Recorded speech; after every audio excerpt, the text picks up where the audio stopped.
मैं हूं पूजा शर्मा। वक्त है आज के शब्द बाण का। बीजेपी ने चुनाव आयोग में प्रियंका गांधी की शिकायत की। कहा कि प्रियंका चुनावी फायदे के लिए पीएम मोदी के बारे में झूठा प्रचार कर रही हैं। अर्जुन राम मेघवाल ने कहा कि Priyanka Gandhi model code of conduct का उल्लंघन कर रही हैं, प्रधानमंत्री के खिलाफ लगातार झूठ बोल रही हैं और उन पर कोई एक्शन नहीं हो रहा है, ये ठीक नहीं है।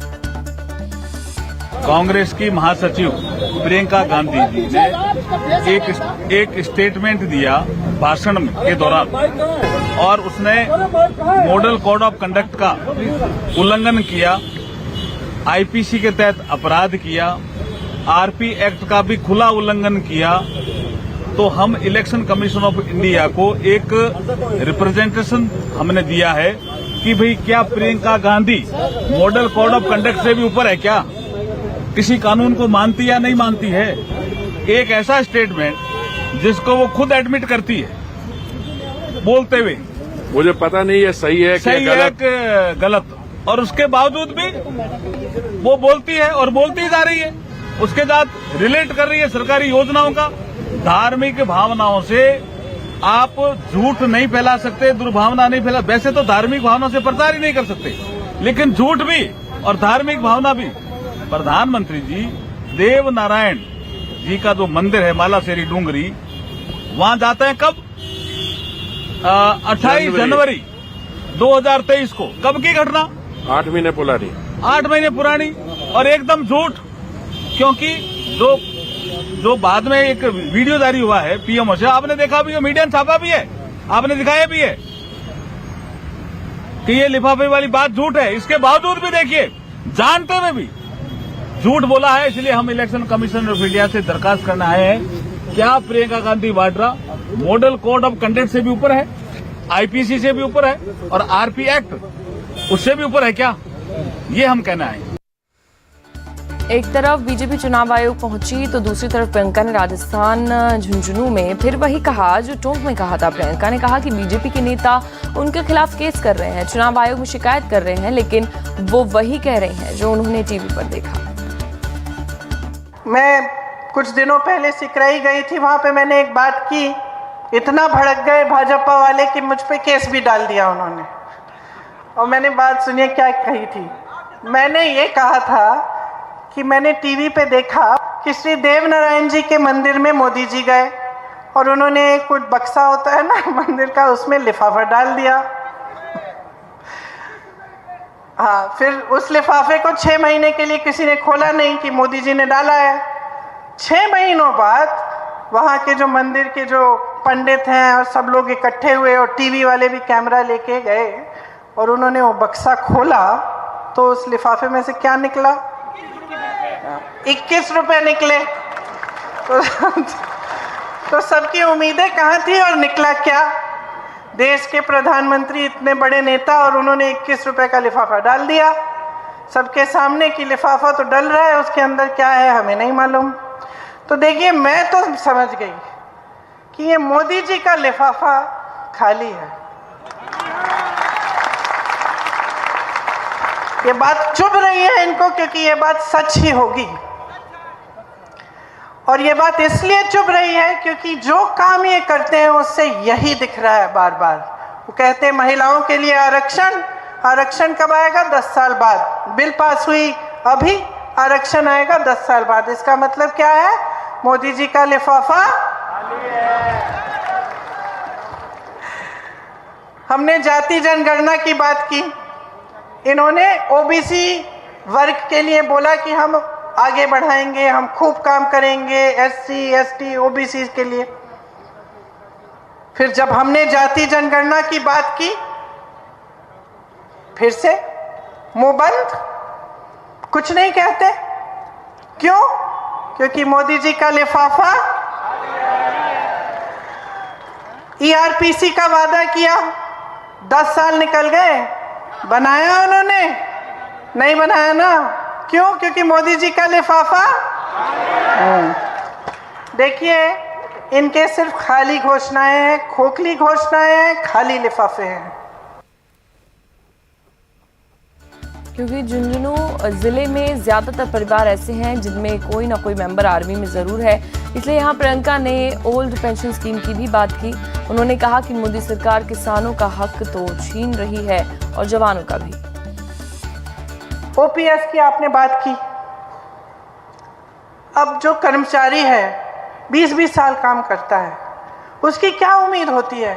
और सरकारी नौकरी, मुझे याद है बचपन में भी जब मैं छोटी थी तो मुझे याद है कि बहुत लोग आते थे कि सरकारी नौकरी किसी तरह से इंदिरा जी से कह दीजिए, पिताजी से कह दीजिए, किसी तरह से हमारी लग जाए तो हमारा जीवन बन जाएगा। किस लिए कहते थे ये बात?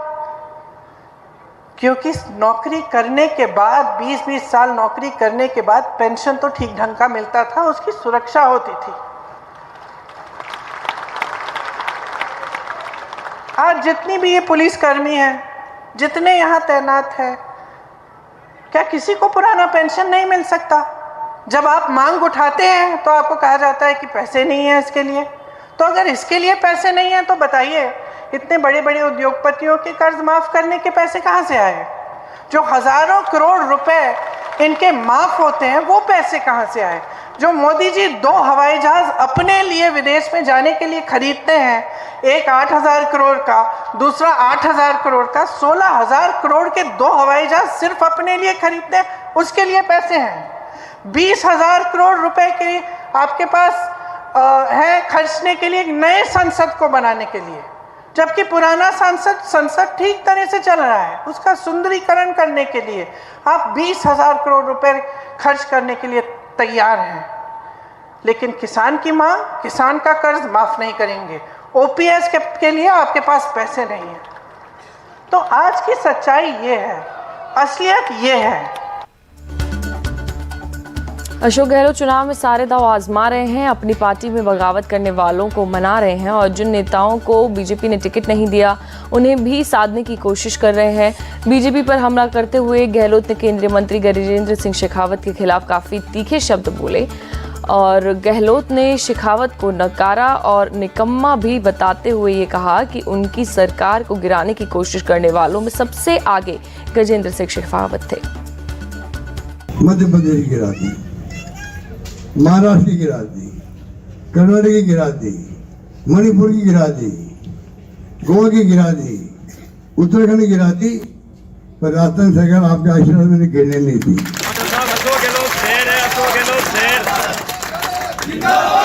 ये भी चर्चा है, ये बात मैंने इसलिए कही है, अभी हम सब एक हो गए, वो अलग बात है, वो अलग बात है, पर गिरने नहीं दी सरकार। मेरे नाम की चर्चा भी, राजस्थान की चर्चा पूरे देश के हर राज्य में हो रही है कि राजस्थान वो राज्य है सूरवीरों का शेर है अशोक गहलोत। यहाँ पर जो है, यहाँ पर बड़े बड़े राज्य, महाराष्ट्र किसे कहते हैं, मध्य प्रदेश किसे कहते हैं, कर्नाटक किसे कहते हैं, बड़े बड़े राज्य सरकारें चुनी, सरकारें गिरा दी गई। कौन गिराई? नंबर 1, नंबर 2, पर यहाँ पर और आपका नंबर 3 भी, जोधपुर वाला भी, ये भी शामिल था। ये भी उसकी आवाज भी पकड़ ली उन्होंने, वो पकड़ी गई। तो आप बताइए, ये भी शामिल था। इनको शर्म ही नहीं आई कि मेरे जोधपुर का एमएलए, मेरे क्षेत्र का एमएलए है, राजस्थान का मुख्यमंत्री है, उसकी सरकार गिराने षड्यंत्र में शामिल क्यों हूँ? इसकी शर्म तो आनी चाहिए थी। इतना बड़ा पोर्टफोलियो उसके बारे में, बहुत महत्वपूर्ण पोर्टफोलियो का मालिक है वो बहुत बड़ा आदमी है, वो केंद्रीय मंत्री है। मैं राज्य मंत्री बना था, वो बड़ा केंद्रीय मंत्री बना, बड़ा पद पे बैठा हुआ है और बड़ा पोर्टफोलियो भी है। इतना निकम्मा नकारा है, कोई काम नहीं किया। बगावत के डर से मध्य प्रदेश की 4 और सीटों पर कांग्रेस ने अपने उम्मीदवारों को बदल दिया है। कांग्रेस ने एक नई लिस्ट जारी की। इस लिस्ट में सुमावली, पिपरिया, बड़नगर और जावरा के कैंडिडेट बदलने का ऐलान किया। कांग्रेस ने उम्मीदवार बदले तो शिवराज ने तुरंत इस पर रिएक्ट किया। उन्होंने कहा कि कुर्ता फाड़ कांग्रेस, अब टिकट बदल कांग्रेस हो गई है। कांग्रेस की हालत अजब गजब हो गई है। सोनिया कांग्रेस, खड़गे कांग्रेस बनी, फिर मध्य प्रदेश में कमलनाथ कांग्रेस हो गई, कमलनाथ जी ने तो क्या, उनके बेटे ने भी टिकट बांट दिए, और जब टिकटों को लेके कोलाहल मचा और लोग पहुंचे कमलनाथ जी के पास, तो उन्होंने कहा कपड़े फाड़ना है तो दिग्विजय सिंह के और जयवर्धन सिंह के फाड़ो। तो वो कपड़ा फाड़ कांग्रेस हो गई, और उसके बाद अब कांग्रेस बन गई है टिकट बदल कांग्रेस। घबरा के कई जगह कांग्रेस ने टिकट बदल दिए हैं, तो कांग्रेस की हालत तो बड़ी अजब गजब हो गई है, और आगे क्या होने वाली ये भी देखते रहे। कांग्रेस ने विरोध के चलते टिकट बदले, बगावत के डर से टिकट बदले। टिकट क्यों बदले गए, कमलनाथ इस पर कुछ भी बोलने से बचते रहे, लेकिन उन्होंने शिवराज सिंह चौहान को जवाब जरूर दिया। कमलनाथ ने कहा कि शिवराज अपनी चिंता करे, कांग्रेस को चिंता ना करे। टिकट बदलने को लेकर भी ये टिकट वापस बदले गए हैं, उसको लेकर भी बीजेपी कह रही है लगातार। हाँ, नहीं, ये टिकट जो वापस से बदले हैं, वो अपनी चिंता करे, हमारी चिंता ना करे। जनता तय करेगी।